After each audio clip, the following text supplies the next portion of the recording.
नमस्कार दोस्तों, मैं हूं सौरभ शर्मा। आप देख रहे हैं भारत 24। दोस्तों, पिछले कुछ दिनों से एक फिल्म की बहुत चर्चा है, बहुत बातें हो रही है और बात उसी की होती है जिसमें बात होती है। मैं फिल्म रज़ाकार की बात कर रहा हूं। मेरे साथ दो महारथी मौजूद है। सर, आप दोनों का बहुत बहुत स्वागत है। Thank you very much. Sir, Razakar एक ऐसी फिल्म जिसकी बातें हो रही हैं और जैसे मैंने कहा, बात उसी की होती है जिसमें बात होती है। लेकिन क्यों बड़े बड़े प्रोडक्शन हाउसेज, बड़े बड़े चेहरे जिनको हम पोस्टर बॉयज़ कहते हैं, वो ऐसी फिल्मों का हिस्सा नहीं बन पाते हैं या अपना हाथ पीछे खींच लेते हैं या हिम्मत नहीं जुटा पाते हैं? क्यों ऐसा होता है जब हम एक ईमानदारी से फिल्म एक चीज़ पे बनाना चाहते हैं लेकिन वहाँ ईमानदारी हमें नहीं दिखती है कई लोगों में? बहुत बहुत शुक्रिया ये इतना अच्छा इंट्रोडक्शन देने के लिए कि बात उसी में होती है जिसमें बात है। मैं जवाब दूंगा इस बात का। सप्रू सर मेरे बड़े हैं, तो पहले आप जवाब दीजिए सर इस बात का। सर, आपने अच्छा कहा कि कई फिल्में होती हैं जहाँ स्टार्स होते हैं, कई फिल्में होती हैं जहाँ एक्टर्स होते हैं जो उतने बड़े स्टार्स नहीं हैं, लेकिन काम अगर आप देखें इस फिल्म में, छोटे से छोटे एक्टर ने जो काम किया है वो कमाल का किया है। मुझे 44 इयर्स हो गए इस लाइन में और पहली बार मैंने एक इतना पॉजिटिव रोल, जो मेरे आइडियल थे बचपन में, सरदार पटेल उनका रोल निभाया। मैं क्या, हर राज ने, मकरान, मतलब एक एक एक्टर, ये फिल्म मैं 10 बार देख सकता हूँ। नॉट दैट कि मैं इसका वो हूँ, इतनी अच्छी बनी हुई है कि डायरेक्टर ने हर आदमी को जो रोल था उसने प्रॉपर दिया और प्रॉपर निभाया है हर एक्टर ने। सर, मैं आप ही की ईमानदारी की बात कर रहा हूँ, लेकिन मैं उन लोगों की भी बात कर रहा हूँ जो अपनी ईमानदारी नहीं दिखा पाते हैं ऐसे सब्जेक्ट्स में जिसमें उनको सच में एक ईमानदारी, जिसको हम सिनेमा कहते हैं, क्योंकि सिनेमा एक समाज का आईना होती है। हम किसी तरीके से हिस्ट्री को अगर हम दिखाना चाहते हैं तो सिनेमा भी एक माध्यम है। तो हम क्यों ईमानदारी नहीं निभा पाते? मैं उन स्टार्स की बात कर रहा हूँ जो ईमानदारी नहीं निभा पाते। आपकी ईमानदारी की तो मैं बात ही कर रहा हूँ। नहीं, ईमानदारी मतलब किस सिलसिले में ईमानदारी? नहीं, मैं इसमें मैं जोड़ता हूँ सर की बात को आगे मैं बढ़ाता हूँ। हर किसी का एक अपना ओपिनियन है। मेरी इंडस्ट्री और मेरा सिनेमा तो मुझे बहुत प्यारा है सर, और इसलिए मैं माफ़ी चाहूँगा, बट मैं आपकी बात से एग्री नहीं करता हूँ। अगर आप, दो चीज़ें हैं, एक किसी को हम बोलते हैं स्टार्स और किसी को हम बोलते हैं एक्टर्स। इस फिल्म का जो ढांचा है, इस फिल्म की जो नीड है, आवश्यकता है, वो स्टार्स की ज़रूरत नहीं थी इस फिल्म में। इस फिल्म में जो उस कैरेक्टर को रिप्रेजेंट कर पाए वैसे लोग चाहिए थे। फॉर्चुनेटली मैं कासिम रिजवी जैसा लगता हूँ। उनको, मेकर्स को लगा होगा कि ये सरदार वल्लभ भाई पटेल लगेंगे। और कई बार जब एक फिल्म से स्टार जुड़ता है तो वो एक स्टार का बैगेज भी लेकर आता है, तो ऑडियंस रिलेट नहीं कर पाती है और वो ये देख नहीं पाती है, उसमें वो कैरेक्टर देख नहीं पाती है। तो ये ज़रूरी हो जाता है मेकर्स को कि एक सच्ची कहानी अगर बनानी है जिसमें आपको, जैसे मैं एक एक्टर हूँ, मैं राज अर्जुन एक्टर ना दिख के मैं कासिम रिजवी लगूँ, ये इस कहानी की नीड है।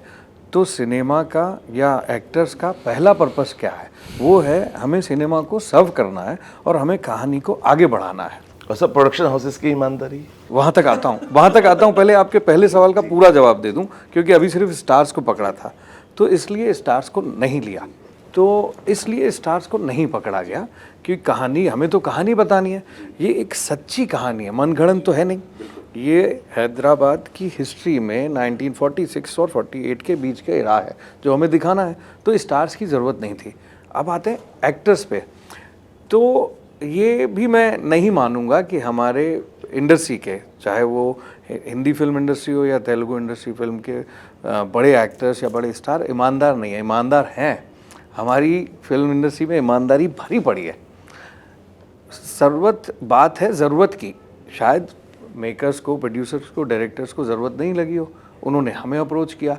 शायद उनको लगता कि इस किरदार में, कासिम रिजवी में या सरदार वल्लभ भाई पटेल में किसी एक हमारे इस्टेब्लिश सीनियर एक्टर की ज़रूरत है, वो उन्हें अप्रोच करते। और मुझे उम्मीद है कि कहानी में इतना दम है कि वो बड़े एक्टर्स भी आते।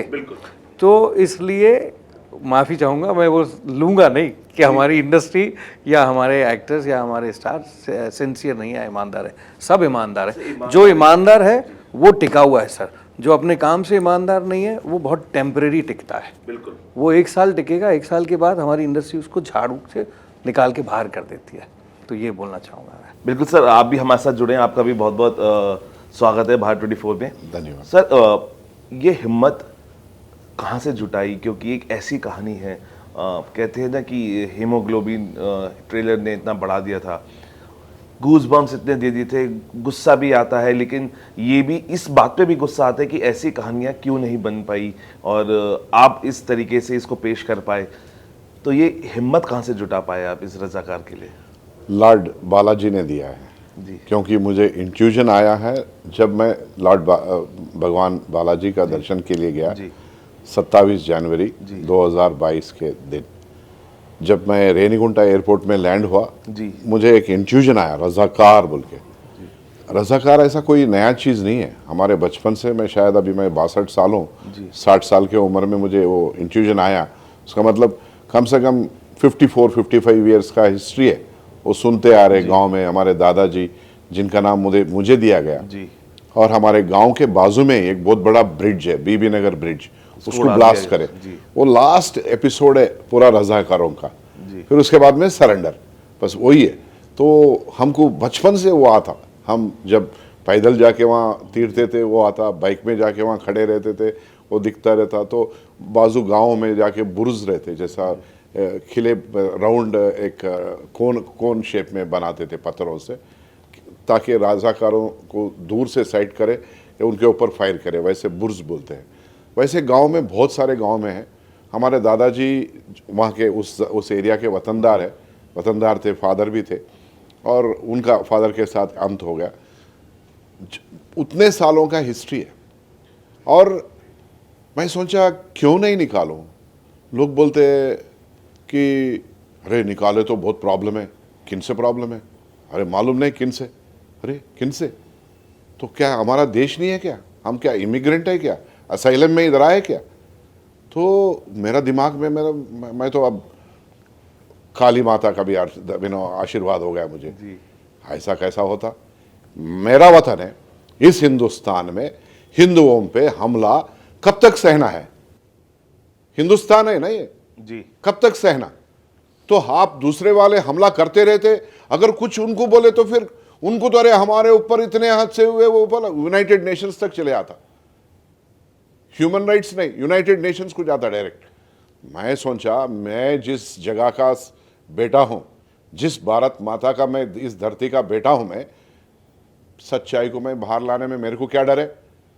मैं किससे डरूं? मैं डरे तो मैं भगवान से डरूंगा, मैं डरे तो मेरा अंतरात्मा से डरूंगा, मैं डरे तो मेरा माता पिता मेरा गुरु से डरूंगा, और किससे डरूं? मैं जरूर निकालूंगा बोला। और एक चीज बोलता हूं, मैं बड़े बड़े शख्सियों के पास गया, मैं इसमें आप आइए, कोई नहीं आए। इसी ईमानदारी की मैं बात कर रहा था। कोई नहीं आए, मैं पक्का बोल रहा हूं, कोई नहीं आए। क्यों बोलो तो? अरे क्यों भाई? अरे किसी के पास जाके अगर कुछ डिस्ट्रीब्यूशन के लिए गए तो वो बोलता है नहीं, अरे जरा डेलिकेट मामला है। अरे क्या डेलिकेट? तुम कब तक सहेंगे ये चीज? रजाकारों से लेके आज तक वही रजाकार है क्या जिंदा? रजाकार अंत हो गए। ये सिनेमा रजाकारों के बारे में है, कोई मजहब के बारे में नहीं है। पहली बात वो है।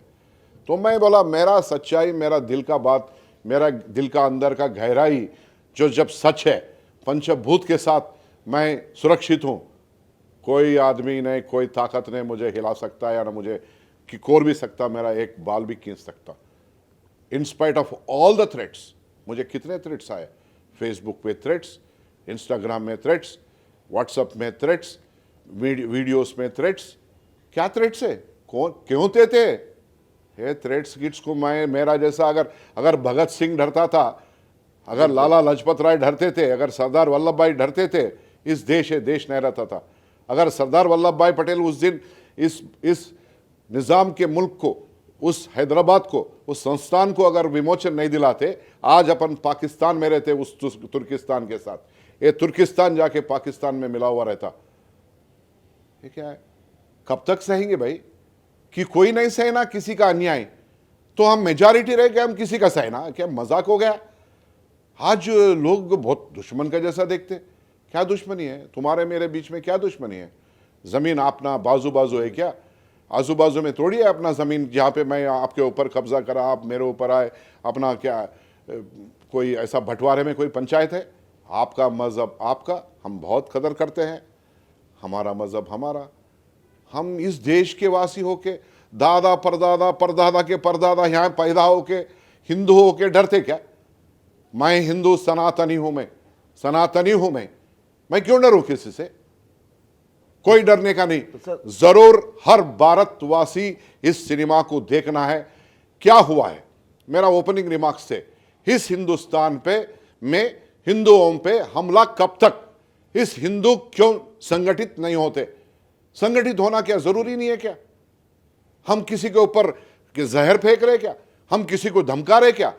हर आदमी, एवरीबडी एक तरफ से बोलते गंगा जमुना तहजीब, एक तरफ से डरते। हर आदमी डरा, हर कैरेक्टर डरी है। हम जिनको अप्रोच किए, क्योंकि सिनेमा ऐसा हाई बजट का सिनेमा निकालना है तो फेस वैल्यू रहना ना। मैं तो नया जनरेशन प्रोड्यूसर हूं, मैं किसी को मैं अब्यूज नहीं कर रहा हूं, किसी को अलेज नहीं कर रहा हूं। मैं आए नहीं क्यों बोलते? अरे डेलिकेट मामला है। अच्छे लोग, because we needed a face for marketing. अगर सिनेमा इतना अच्छा सिनेमा है, मैं बोलूँ ना, आज हैदराबाद नहीं, आज पूरा हिंदुस्तान में ऐसा सिनेमा नहीं है जो आज चल रहा है, और आगे 2-3 महीने तक भी नहीं है, पीछे 2-3 महीने तक भी नहीं है।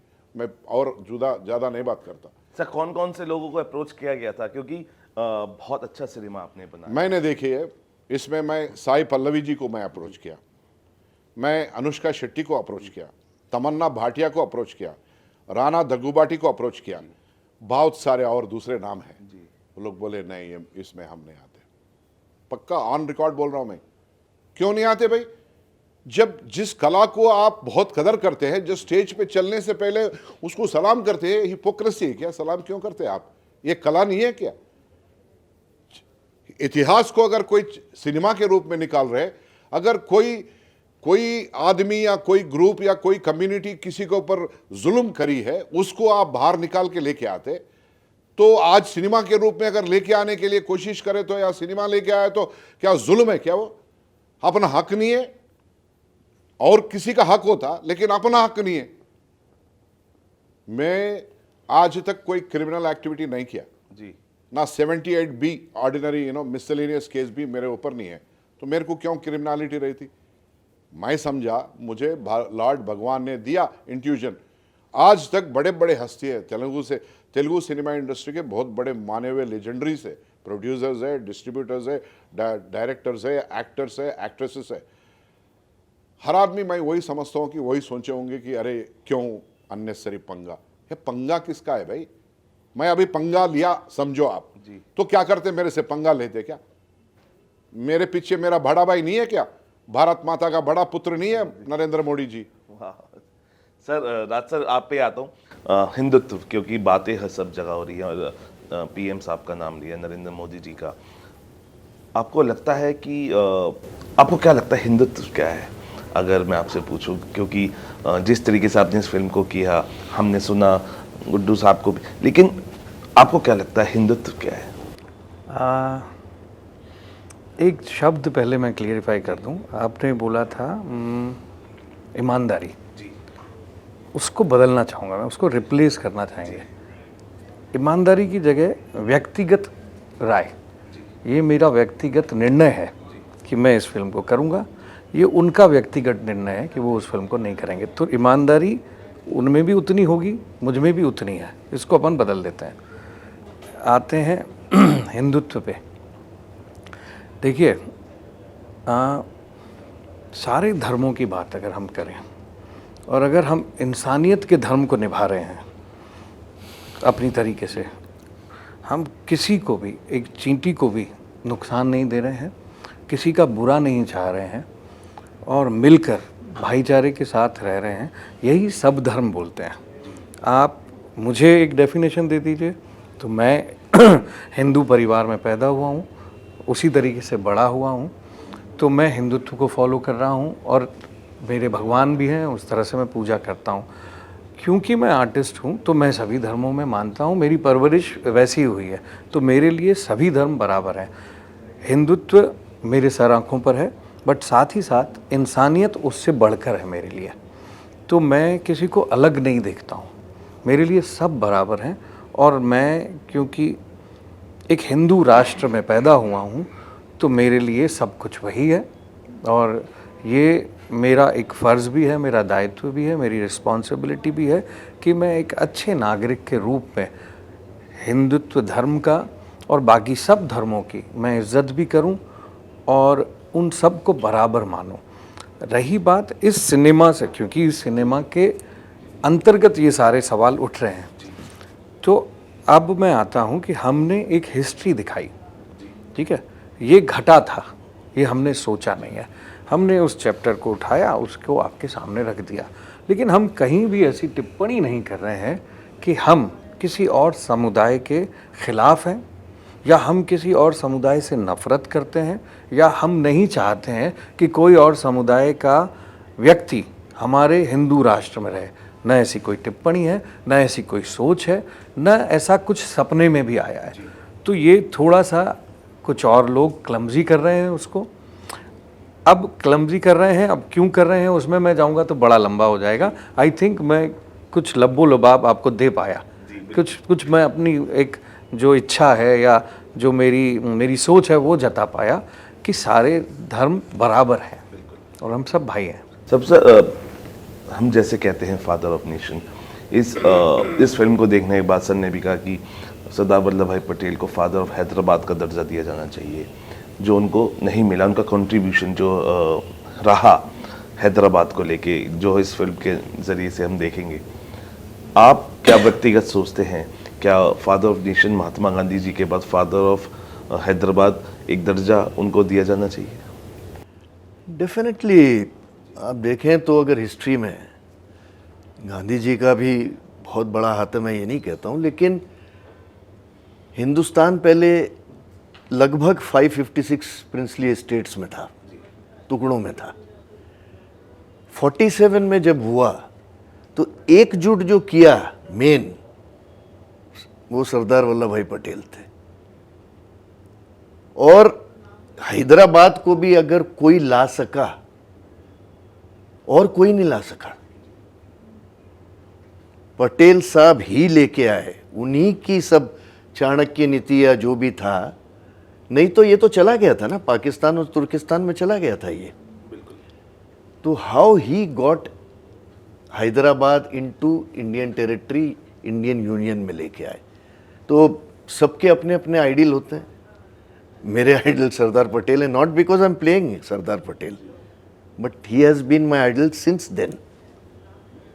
अहमदाबाद में स्टैचू है, आपको लगता है हैदराबाद में उसी तरीके का बनना चाहिए?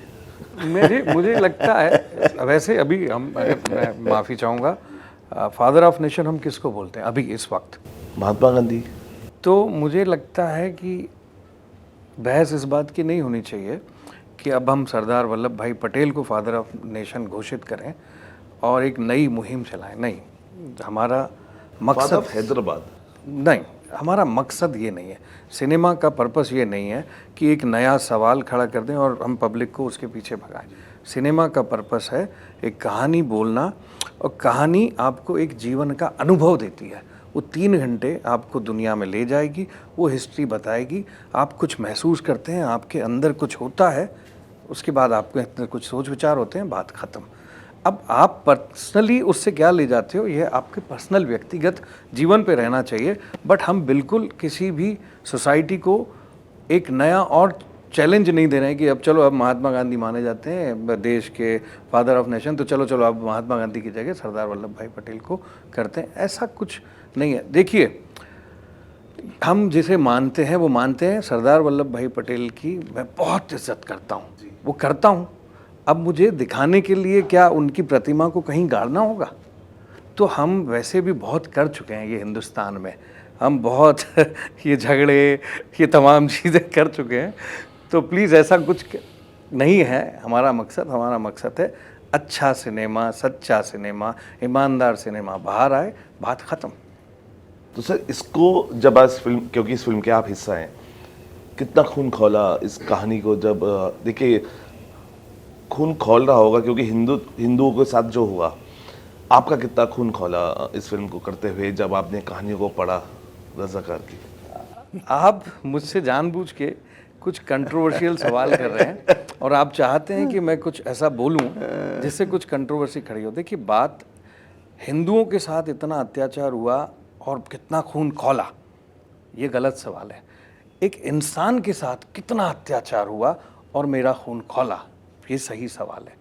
मैंने as an actor, as a human, उसको ये नहीं देखा कि कितने वो मरे, मैंने ये देखा कि एक इंसान, उस समुदाय में इतने लोग मारे गए और मुझे बड़ी तकलीफ़ है ये महसूस करते हुए कि इतने लोगों को मारा गया था और जिस आदमी ने ये मारा था उसके प्रति मेरा गुस्सा भी है, साथ ही साथ मैं वही प्ले कर रहा हूँ।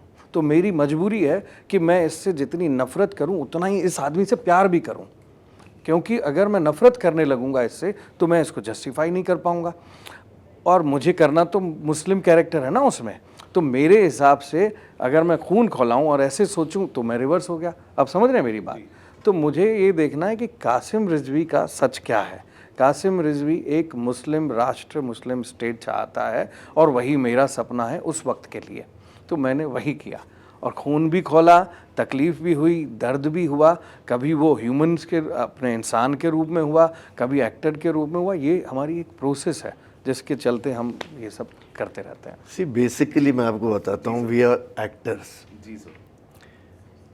फिल्में आती हैं, कई फिल्में आई, किया, किसी में मुस्लिम किया, किसी में क्रिश्चियन किया, तो हमारे पास जो रोल आता है हम वो रोल कोशिश करते हैं अच्छी तरह से निभाने का, वो कोई भी जाति का हो।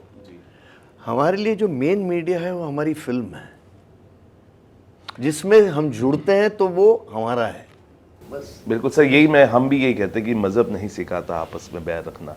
सर आपको क्या लगता है कि क्योंकि जो आपकी दादी थी वो भी उस टाइम दादाजी बॉम्बे शिफ्ट हो गई थी, छोटी थी, अम्मा, क्योंकि आपने उन कहानियों को सुना है लाइवली अपने लोगों से, किसकी जिम्मेदारी आप मानते हैं जो वो हुआ, वो किसकी जिम्मेदारी थी? वो उस जमाने का राजा मीर उस्मान अली पाशा सातवां, उनका जिम्मेदारी है। क्योंकि आज तक अपन इतिहास में कोई किताब में भी नहीं पढ़े, कोई टीवी में नहीं देखे, कोई सिनेमा में नहीं देखे, कोई भी राजा या देश का बड़ा, राष्ट्र का बड़ा आदमी अपना ही प्रजाओं पे विष प्रयोग किया या मारने लगाया, मारन होम क्रिएट कराया और उनको बलात्कार करवाया, ऐसा कहीं नहीं हुआ। वर्स्ट थिंग्स अपन कभी भी सुनते हैं कि वो एक नाजीज के बारे में, सेकंड थिंग है अमेरिका वियतनाम में जो किया, और बाकी तो और उतना क्रूएल्टी कहीं भी नहीं था। अगर हुआ तो उधर इलाम में हुआ, मतलब LTT के जो सब्जेक्ट में वहाँ पे हुआ, बाकी और कहीं नहीं हुआ। इतना बड़ा मतलब साइलेंट मारन होम जेनोसाइड जो हुआ अपना ही प्रजा पे, किसके लिए? वो जो भूख है, जो राष्ट्र को मैं पालन करूँगा, मेरा देश मैं बनाऊँगा, उधर पाकिस्तान बनी, इधर हिंदुस्तान बनी, मैं तुर्किस्तान बनाऊँगा। मैं ऐसा नहीं बोल रहा हूँ कि मीर उस्मान अली पाशा बहुत डेंजरस ड्रकोनियन फेलो, ऐसा नहीं बोल रहा हूँ मैं, लेकिन क्यों बने आप? आपके वालिद साहब महबूब अली पाशा, मीर महबूब अली पाशा, पूरे हिंदू भगवान मानते थे, उनका पूजा करते थे, उनको बहुत ही सम्मान देते थे। क्यों आप उनके बेटे होके ऐसा करे? क्यों? आपकी अकल उतनी नहीं थी क्या? आप क्यों करें? एक कासिम रिजवी जो है, खास एक आदमी के वजह से आपका जो 200 इयर्स का हिस्ट्री को आप खराब कर लिया ना। तो हम क्या कर रहे हैं इधर? झगड़ा नहीं करा रहे किसी के, इसके बीच में उसके बीच में, या नहीं तो कुछ उछालने की कोशिश नहीं कर रहे, सिर्फ इतिहास को चित्र के रूप में लेके आया। मेरे को वही है, मेरा ताकत वही है जी। मैंने किया जो किया आज तक कोई नहीं कर सका, बस मैं वहां पे टिक गया। कोई पावर अभी मुझे हिला नहीं सकती, क्योंकि मैं लेके आके वहां रख दिया मैं प्रोडक्ट को। सर ये अभी इलेक्शंस का टाइम है और आप बीजेपी से भी जुड़े हुए हैं, तो लोग कुछ कह रहे होंगे कि ये वक्त क्यों? अभी क्या, मैं तो कब से कि मैं कोशिश कर रहा हूँ, सितंबर से कोशिश कर रहा हूँ। कभी भी यही प्रश्न पूछते हैं कि आप अब क्यों? अरे जब क्यों नहीं दिए फिर? अभी भी आपको मालूम है, अभी भी अटकाए, आज भी अटकाए, पता नहीं कौन सा पावर से वो अटका के रखे हैं। कोई केस डालते, कोई अटकाते, कोई पिटिशन डालते, कोई सेंसार नहीं होने देते। अरे क्या चीज़ है भाई, मेरे को ताजुब होती है। अरे ऐसा भी है, ठीक है, इट्स ए गुड एक्सपीरियंस। मेरे 62 साल के उम्र में तो फैंटास्टिक एक्सपीरियंसेस मैं देखा, इतना ब्यूटीफुल देखा। मेरा जैसा राज जी बोले, राज अर्जुन जी बोले, ये कोई इंटेंशन नहीं है। और एक चीज़ बोला मैं, जो 51 करोड़ रुपीस में लगाया इसमें, वाइट मनी, हमारा खुद का थोड़ी रहता 20-25 रहता, जायदाद बेचते, नहीं तो कहीं जाके रहन लगा के पैसे लेके आते। इसमें एक अच्छा फेस होना मार्केट करने के लिए, टेबल मार्केटिंग हो जाती, 2-3 करोड़ रुपए ऊपर प्रॉफिट ले लेके थैंक यू बोल के निकल जाते। तो वो कैरेक्टर ही नहीं आया। ये लोग बहुत महान लोग हैं, तो मैं इनको भगवान मानता हूँ, इनको भगवान मानता हूँ, क्योंकि अरे भाई एक ऐसे इतिहास में आप अपना कैरेक्टर को जीवित कर रहे हैं, उसको जो उस जमाने में कासिम रिजवी थे, वो राज अर्जुन जी पक्का जिए उसमें। उस जमाने का सरदार वल्लभ भाई पटेल है, उसमें तेज सप्रू जी जिए, और मकरंद देश पांडे वो भी जिए हैं निज़ाम में। हर आदमी, हर इवन लेडीज कैरेक्टर्स, जो भी कैरेक्टर से पूरे जिए उसके अंदर, they entered into that thing and character and lived in that. तो अगर एक अच्छा आई एम सेइंग, बड़ा फेस बोलो तो बड़ा ही है ना, सब आदमी बड़े नहीं होते ना। तो एक अच्छा हीरो के लिए कोशिश करा, नहीं आए। अब और नामा इस्तेमाल करे तो कल के दिन पूरे दुश्मन बन जाएंगे। अच्छा, ओवैसी साहब को दिखाई आपने फिल्म में उनकी ताकत? ओवैसी साहब भी देखे तो क्या होता, मैं मजहब के अगेंस्ट नहीं है इसमें। बिल्कुल। अरे हम पैदा हुए, हमारा फरवरी 26, 1963 बोल के बोलते हैं, लेकिन पहले ही हुआ। उस दिन रमजान था, 9:05 नमाज हुई, हम पैदा हुए। तो क्या, तो हमारे गांव में पीरा उठते, वो पीर क्या बोल, आलम बोलते ना, आलम।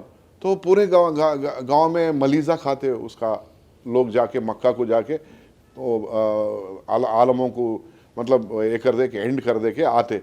गांव में पूरे लोग ऐसा वाइट टवल सर पे हैंकी डाल लेके, हमारे दादाजी लेट गुडूर नारायण रेड्डी भी अलविदा बोलते थे, कहते उधर जाके मक्का से फिर गांव में आते थे, मलीजा खाते थे, शरबत पीते थे।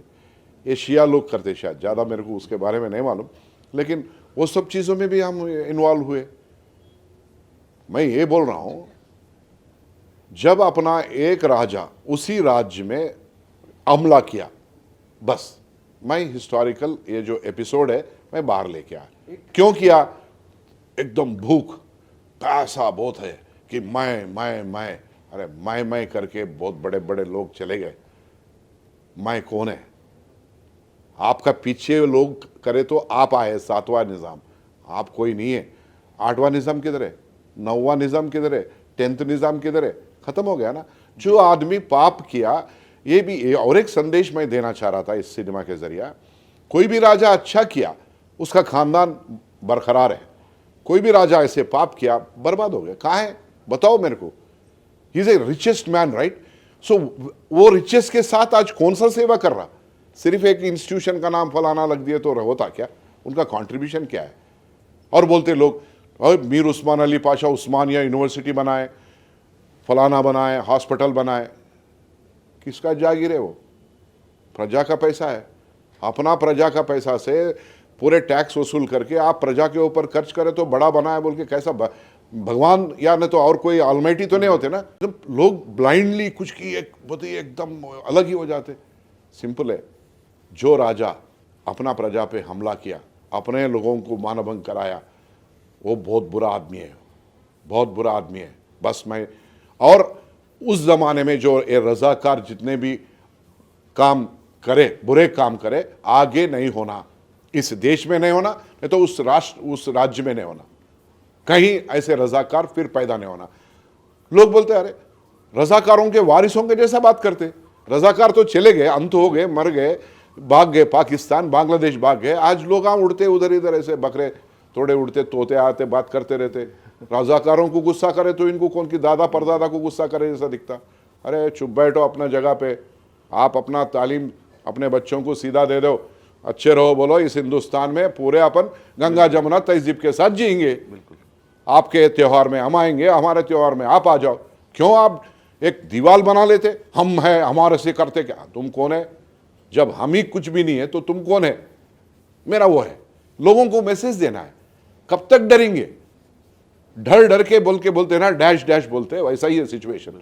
ये डरने का नहीं है, लोगों को ताकत देना है। इस भारत माता के पुत्र होके मैं हमारे भारतवासियों को, हर मजहब वालों को मैं ये बोलता हूं, कोई किसी से डरो मत। ना मेजॉरिटी बोल के मेजॉरिटी से मत डर, या माइनॉरिटी बोल के माइनॉरिटी से मत डर। कोई चीज यहाँ मजहब को इस्तेमाल नहीं करना। बिल्कुल। राज साहब कुछ कह रहे थे। मैं कहना चाहता हूँ कि जैसे आपकी ये एक सर की सोच है, और ये एक सर ने एक कहानी सोची और उस पर उन्होंने एक डिसीजन लिया कि मुझे ये बनानी है, राइट। अब क्या होता है कि जितने लोग हैं उतनी सोच है, और हर आदमी अपनी एक इंडिविजुअल सोच लेके चलता है। मैं अपनी बात करूं या मैं कुछ एक्टर्स की बात करूं तो हम लोग क्या देखते हैं? एक्टर देखता है कि एक बढ़िया सी कहानी है और एक आउटस्टैंडिंग कैरेक्टर है, और मैं वही ढूंढता हूँ। मैं एक बहुत कमाल का ऐसा कैरेक्टर जो मेरी स्पाइन को हिला दे, मुझे ये सोचने पे मजबूर करे कि यार ये एक्स्ट्रा ऑर्डिनरी काम है, ये चैलेंजिंग है, मेरे जीवन में अगर मैं ये करूँगा तो थोड़ा मैं कुछ सार्थक कर पाऊँगा सिनेमा के लिए, अपने लिए।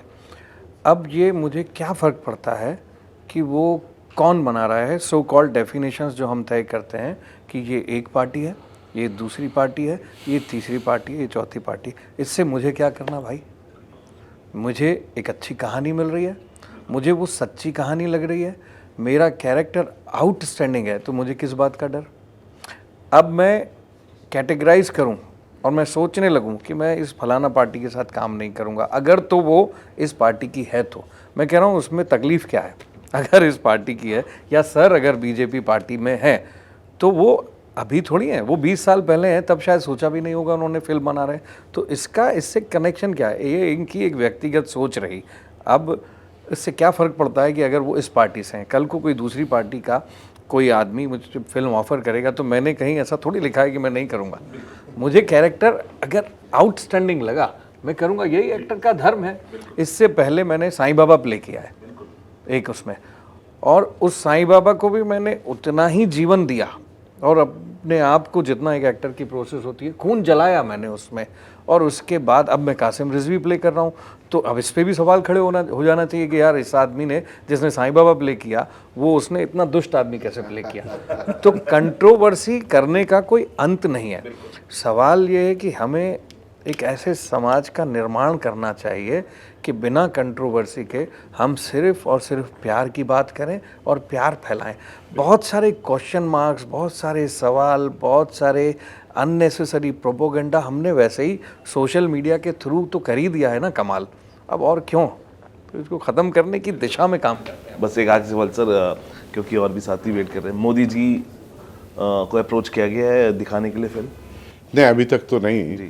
शायद वो मतलब हिंदी में अभी रिलीज नहीं हुई ना, तो शायद I will ask all the state heads to also watch, all parties. ये कोई पार्टी का सब्जेक्ट नहीं है। आप और एक प्रश्न पूछे, आप बीजेपी में रहे बोल, तो बीजेपी को ये छोटा चीज़ ऐसा सिनेमा के जरिए कोई बेनिफिट पाने का जरूरत नहीं है। आज BJP biggest party in the world है, डेमोक्रेटिक पार्टी, जो जहाँ जिस पार्टी में 13 करोड़ लोग कार्यकर्ता है। तो 13 करोड़ लोग अगर एक एक आदमी 3-3 वोट भी लाया तो 52 करोड़ होते, या 4 वोट बाहर से लेके आया तो 65 करोड़ होते। तो मोदी जी तो ऐसा ही आज अनडिस्प्यूटेबल लीडर ऑफ द वर्ल्ड हो गया वो, और आने वाला दिनों में तो 400 सीट पक्का बोल के लोग ही बोल रहे हैं, और कौन सा बड़ा बात है। चलिए, हमसे बात करने का बहुत बहुत शुक्रिया। किसी भी प्रोपेगेंडा से अलग, किसी भी कंट्रोवर्सी से अलग, एक अच्छी फिल्म है, अच्छी स्टार कास्ट है, और इस फिल्म को आप अपने नज़रिए से देखिए। कंट्रोवर्सी कभी भी क्रिएट की जा सकती है, किसी भी एंगल से क्रिएट की जा सकती है, लेकिन इस कंट्रोवर्सी से परे अगर एक अच्छी फिल्म है, एक अच्छी कहानी लेके आई है, अगर वो कुछ आपको दर्शाना चाहती है, समझाना चाहती है, दिखाना चाहती है, उस फिल्म को आप अपनी सोच से जाके थिएटर्स में देखिए और फिल्म उसके बाद डिसाइड करिए कि इस फिल्म के साथ साथ और कौन कौन सी कहानी है जो सर जैसे जो डायरेक्टर से वो हिम्मत जुटा पाएंगे और ला पाएंगे। फिलहाल अभी के लिए इतना ही, आप बने रहिए भारत 24 के साथ।